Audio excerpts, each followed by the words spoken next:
আসসালামু আলাইকুম এভরিওয়ান। ফেসবুকে সুপার ক্লে দিয়ে ফ্লাওয়ার মেকিং ভিডিও দেখতে দেখতে মনে হয়েছিল ক্লে দিয়ে খুব সহজেই কাজ করা যাবে। আসলে যতটা সহজ ভেবেছিলাম ততটা সহজ নয়। ফেসবুকে একটি রিল শেয়ার করেছিলাম, সবাই বলেছিলেন ফ্লাওয়ার মেক করতে, তাই আজকে আপনাদের সাথে সূর্যমুখী ফুল বানানো শেয়ার করব। প্রথমে আমি ইয়েলো কালারের ক্লে নিয়ে নিচ্ছি, তারপর টুলস দিয়ে এভাবে পাপড়ির মতো শেপ করে নিই।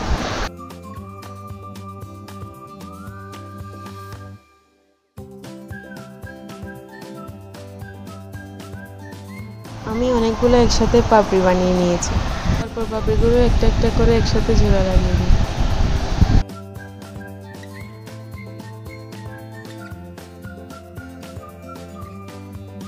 ক্লে দিয়ে করা এটাই আমার প্রথম কাজ, তাই একটু অসুবিধা হচ্ছে।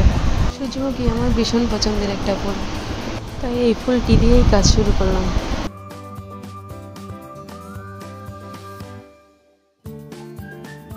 কেমন লেগেছে আজকের কাজটি কমেন্ট করে জানাতে ভুলবেন না।